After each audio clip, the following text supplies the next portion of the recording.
नमस्कार, आप सभी का मेरे YouTube चैनल स्वेट्स पैशन पे वेलकम है। आज जिस वीडियो को मैं लेके आई हूँ वो मैक्स वेबर का सोशियोलॉजी ऑफ रिलीजन से है। मेरे ख्याल से कोई भी ऐसा कोई भी कॉम्पिटिटिव एग्जाम नहीं होगा या फिर कोई भी ऐसे जो रेगुलर एग्जाम्स होते हैं बीए एमए के, जहाँ पर ये टॉपिक ना हो। आपको लगता होगा कि मैडम ऑलमोस्ट हर वीडियोस में ये बोलती हैं, बट मैं मैक्सिमम अभी उन वीडियोस को ही बना रही हूँ जो कि हर जगह फॉलो किए जाते हैं। तो मैक्स वेबर अपने आप में most most most important thinkers में से हैं। पिछले वीडियोस में मैंने उनके एक्शन के कॉन्सेप्ट को आपको समझाया था, आप लोग को समझ में भी आया। और अब मैं इनके रिलीजन के कंसेप्ट को समझाऊंगी। सोशियोलॉजी ऑफ रिलीजन में मैंने डरखाइम, मैक्सिमम देखिए हम डरखाइम और जो क्लासिकल थिंकर्स हैं डरखाइम, मार्क्स और वेबर को पढ़ते हैं। डरखाइम को मैंने इस पे सोशियोलॉजी ऑफ रिलीजन की थ्योरी उनकी पूरी तरह से एक्सप्लेन कर दी है काफी दिनों पहले, आप उसको देख लीजिएगा। और आज मैं मैक्स वेबर के सोशियोलॉजी ऑफ रिलीजन के टॉपिक को बताना शुरू कर रही हूँ। तो चलिए स्टार्ट करते हैं। और प्लीज शेयर करिए, लाइक करिए, कमेंट करते रहिए जैसे आप करते हैं। इनकी जो रिलीजन की थ्योरी है बेसिकली हम इसको Protestant ethics and spirit of capitalism के नाम से जानते हैं।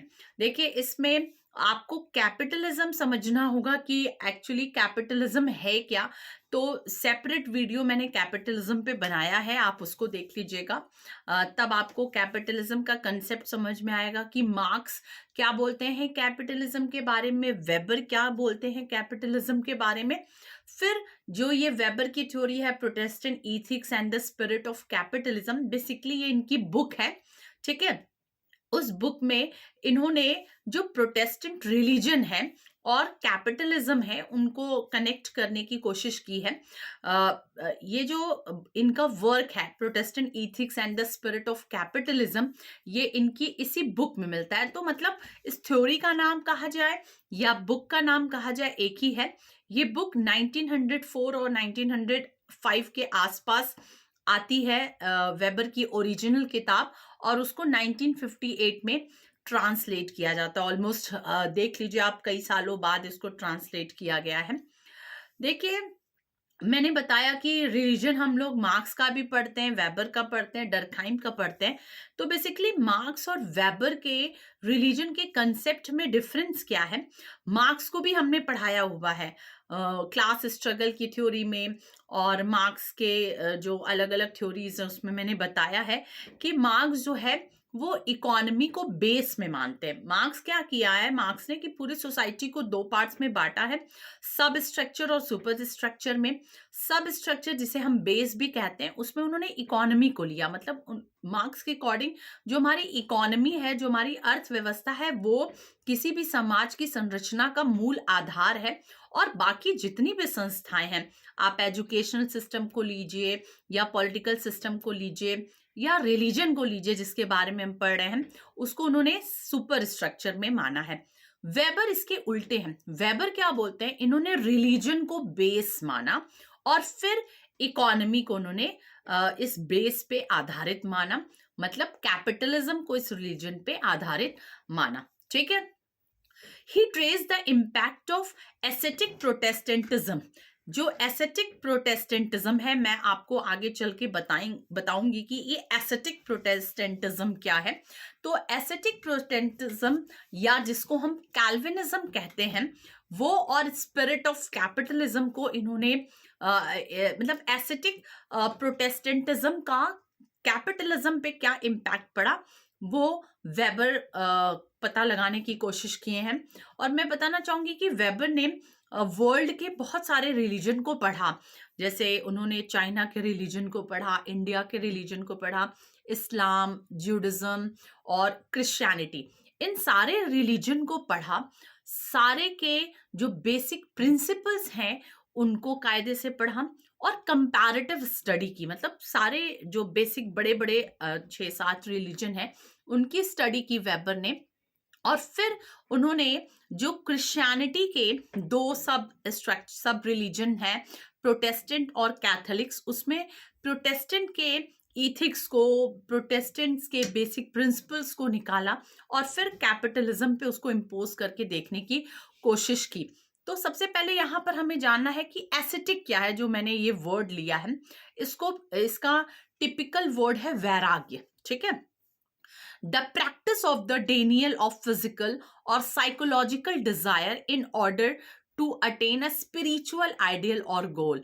मतलब एक ऐसा प्रैक्टिस, ठीक है, एक ऐसा एक ऐसी हमारा अभ्यास, ठीक है, जिससे कि हम अपने आध्यात्मिक आदर्श या लक्ष्य प्राप्त करने के लिए शारीरिक और मनोवैज्ञानिक जो इच्छाएं हैं उनको धीरे धीरे नकारते चले। ठीक है, इसी को कहते हैं वैराग्य। आप वैराग्य वर्ड समझे होंगे एस्थेटिक की, जब आगे हमें स्पिरिचुअलिटी को गेन करना है, हमें सुपर नेचुरल पावर को फील करना है, तो हम धीरे धीरे जो हमारा जो फिजिकल डिजायर है, हमारा जो साइकोलॉजिकल डिजायर है, हम उसको धीरे धीरे समाप्त करते हैं। इट इज द प्रोसेस, एक दिन में नहीं होता, ये प्रोसेस है, धीरे धीरे हम इसका त्याग करते चले जाते हैं। और जैसे जैसे हम इन डिजायर्स, इन इच्छाओं का त्याग करते चलेंगे, वैसे वैसे हम धीरे धीरे एक कहा जाता है ना स्पिरिचुअल पावर, हम उसको गेन करते चले जाते हैं। ये क्या है? वैराग्य। इसी को हम एस्थेटिक कहते हैं। तो एस्थेटिक प्रोटेस्टेंटिज्म, मतलब प्रोटेस्टेंट रिलीजन में जो ये वाला पार्ट है जिसको हम कैल्विनिज्म कहते हैं, उसको इन्होंने स्टडी किया अपने वर्क में। ठीक है, आगे चल के देखें, जो इनका साइंटिफिक मेथड्स था, मतलब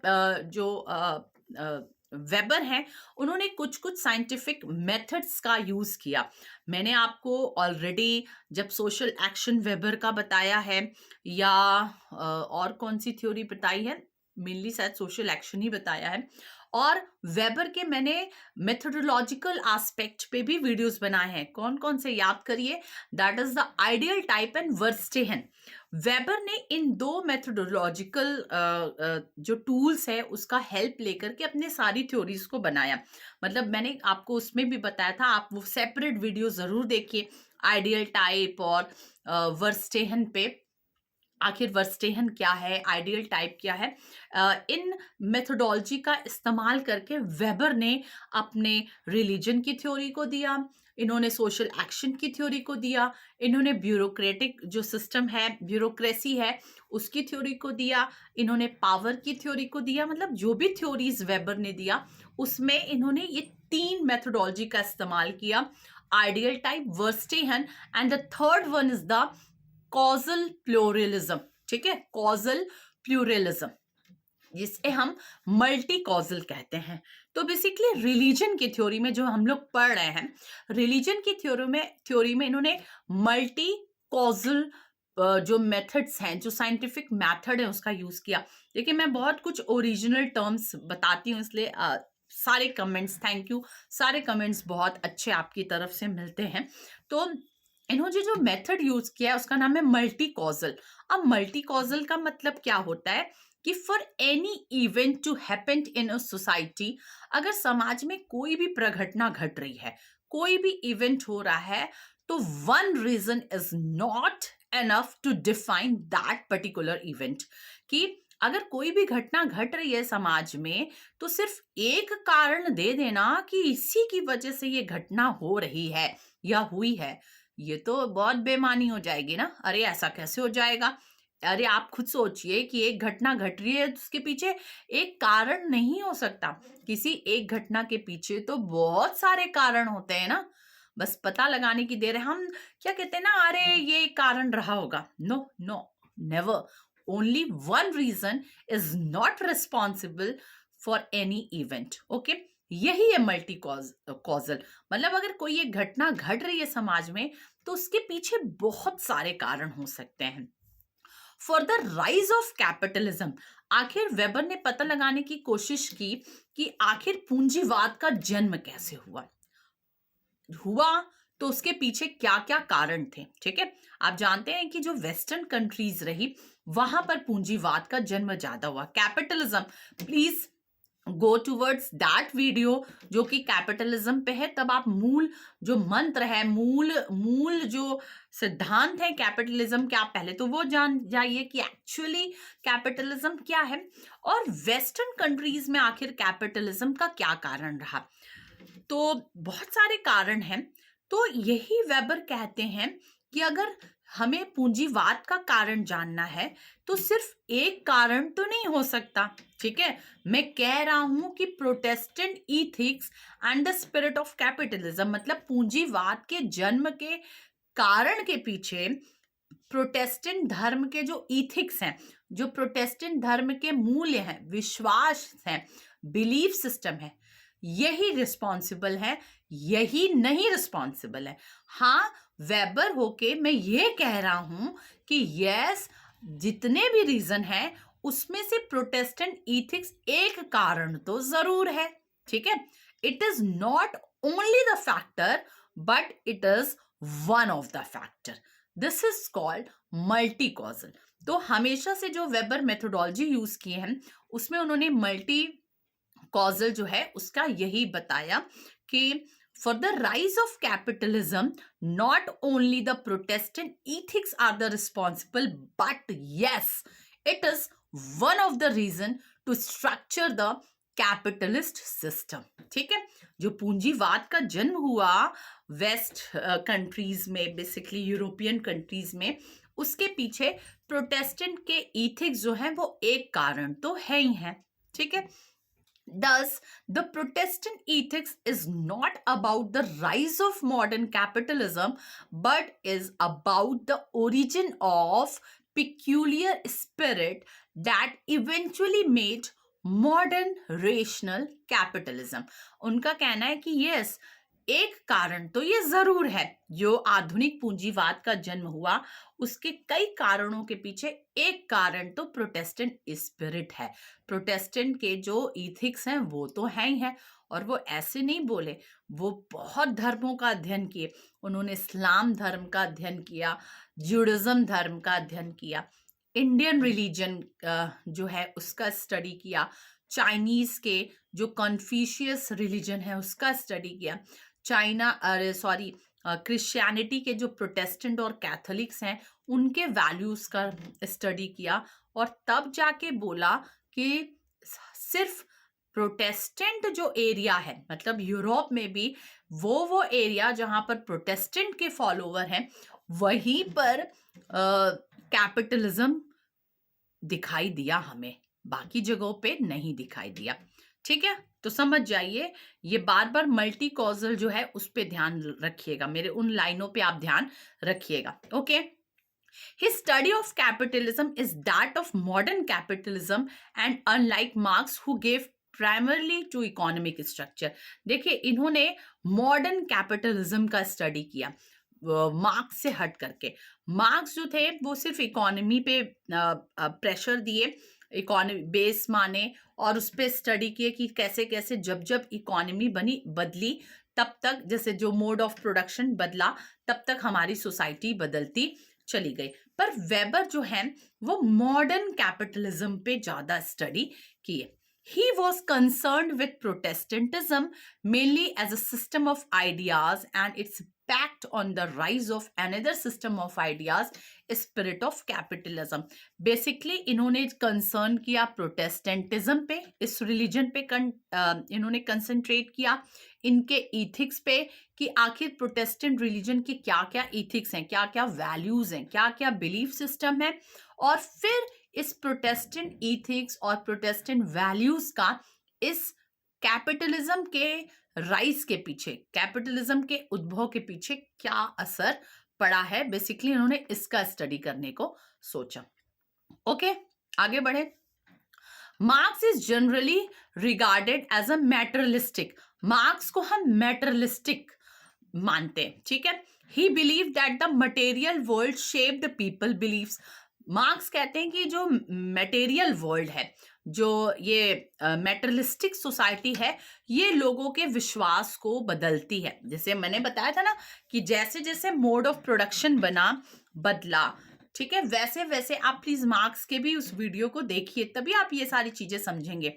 तो मार्क्स ने बोला कि जैसे जैसे मोड ऑफ प्रोडक्शन बदला, वैसे वैसे सोसाइटी बदली, और सोसाइटी बदली मतलब लोगों के बिलीफ सिस्टम बदले। इसलिए मार्क्स को हम मैटरलिस्टिक थिंकर्स के रूप में देख सकते हैं। The economic system largely determine the believes that were held by the individual. जो किसी भी स्थान की आर्थिक व्यवस्था होती है, वही लोगों के विश्वास को बनाती है, ऐसा मार्क्स कहते हैं। In Marxist term the mode of production determine the types of religion, यही मैंने आपको कई बार बताया अभी पीछे, that would be dominant in any society. Unlike Marx, अब मार्क्स के ठीक विपरीत, Weber rejected the view that religion is always shaped by economic factor. उन्होंने कहा कि जो इकोनॉमिक फैक्टर, जो जैसा मार्क्स कह रहे हैं कि इकोनॉमिक फैक्टर जो है वो किसी भी सोसाइटी को शेप देती है, किसी भी सोसाइटी के इंडिविजुअल्स के बिलीफ्स को बनाती है, ऐसा नहीं है। जो रिलीजन है वो उल्टा इकोनॉमी को शेप देती है ना, कितनी अलग बात है। In certain cases economic forces may shape religion, but that is not always. Yes, in certain cases Weber कहते हैं कि यस, किसी किसी समय पे जो हमारी इकोनॉमी है वो रिलीजन को शेप करती है, उसको स्ट्रक्चर प्रोवाइड करती है, but it not happens all the time. But ये हमेशा नहीं होता, कभी कभी होता है।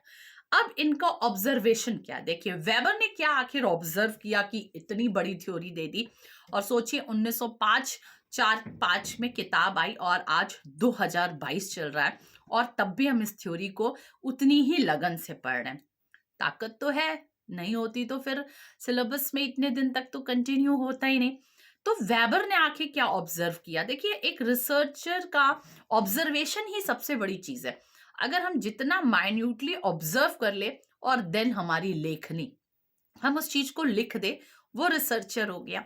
तो इन्होंने ऑब्जर्वेशन किया कि इन मॉडर्न यूरोप, जो आधुनिक यूरोप है, business leaders, owners of capital और कैपिटलिस्ट और industrialist, higher grade skilled labourers, higher technological and commercially trained modern entrepreneurs are predominantly Protestant. इन्होंने देखा, अरे क्या बात है भाई, अरे जो हम लीडर्स को देख रहे हैं वो भी प्रोटेस्टेंट हैं, बिजनेसमैन को देख रहे हैं वो भी प्रोटेस्टेंट है, मेनली मतलब मैक्सिमम टू मैक्सिमम। जो हम इंडस्ट्रियलिस्ट और कैपिटलिस्ट को देख रहे हैं वो भी प्रोटेस्टेंट नजर आ रहे हैं। जो एंटरप्रेन्योर्स हैं उन्हें भी हम क्या देख रहे हैं, वो भी प्रोटेस्टेंट है। आखिर ये जो बहुत डेवलप कर गए अपने लाइफ में, वो सब प्रोटेस्टेंट नजर आ रहे हैं। इनका पहला ऑब्जर्वेशन तो यही था। नेक्स्ट क्या इन्होंने कहा, क्या ऑब्जर्व किया कि above said observation is not found only in contemporary world, even it is a historical fact। और ऐसा नहीं है कि जिस दुनिया में वेबर देख रहे हैं बस उसी में, मतलब जब हम देख रहे हैं तभी दिखेगा वरना नहीं दिखेगा, ऐसा नहीं है। वेबर देख रहे हैं तब तो उनको ये फैक्ट दिखा भी, even it is in historical fact also. It is a historical, मतलब इतिहास में भी ये चीजें हमें दिखाई दी। वेबर ने हिस्टोरिकल स्टडी भी किया, बहुत स्टडी करके इस थ्योरी को लाया है। He also observed that the capitalism developed initial in the areas of world where this religion was influential। कि उन्होंने देखा कि कैपिटलिज्म कहाँ कहाँ जन्म ले रहा है।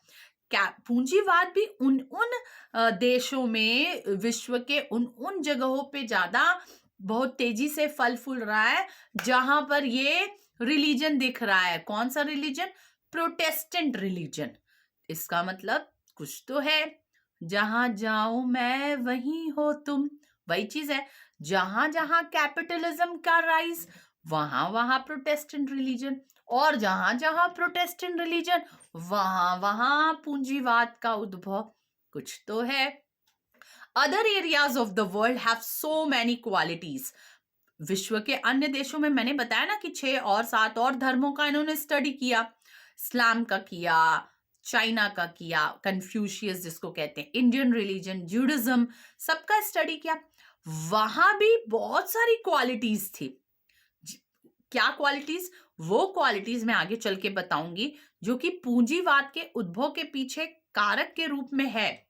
बट वहां तो कैपिटलिज्म नहीं जन्म लिया, मतलब कि अगर पूंजीवाद का जन्म चाहिए तो हमारे अंदर स्किल होनी चाहिए, लेबर होना चाहिए, टेक्नोलॉजी होनी चाहिए। इन सब देशों में भी ये सब चीजें थी, बट फिर भी पूंजीवाद का जन्म नहीं हो पाया। आखिर क्यों? कुछ तो है। For example India and China को इन्होंने ज्यादा कोट किया है कि India and China had technology. उस टाइम पे उनके पास टेक्नोलॉजी भी थी, चीप लेबर थे भैया, दोनों पॉपुलेशन पे लड़े पड़े हैं, भिड़े पड़े हैं, मैं फर्स्ट मैं फर्स्ट मैं फर्स्ट, और बधाई के पात्र हम लोग कि अगले साल हम लोग फर्स्ट हो जाएंगे। तो चीप लेबर है।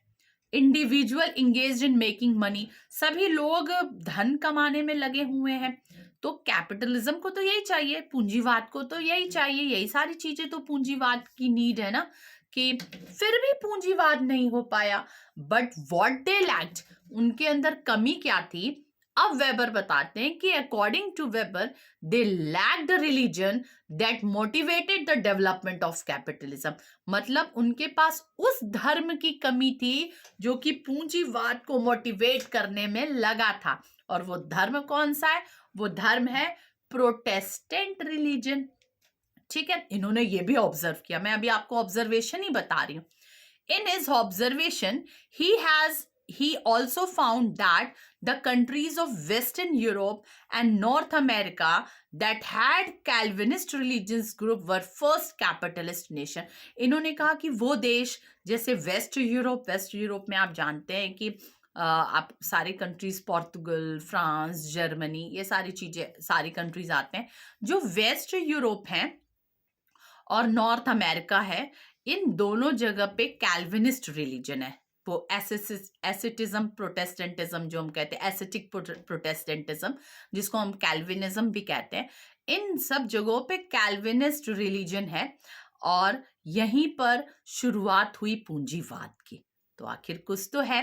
This observation led Weber to ponder of, यही मैंने बताया, इसी ऑब्जर्वेशन से वेबर ने देखा कि is there any correlation between the Protestantism and capitalism. क्या प्रोटेस्टेंटिज्म में और कैल्विनिज्म में कोई कोरिलेशन है, कोई आपस में सहसंबंध है? यही तलाशने की उन्होंने कोशिश की। ओके,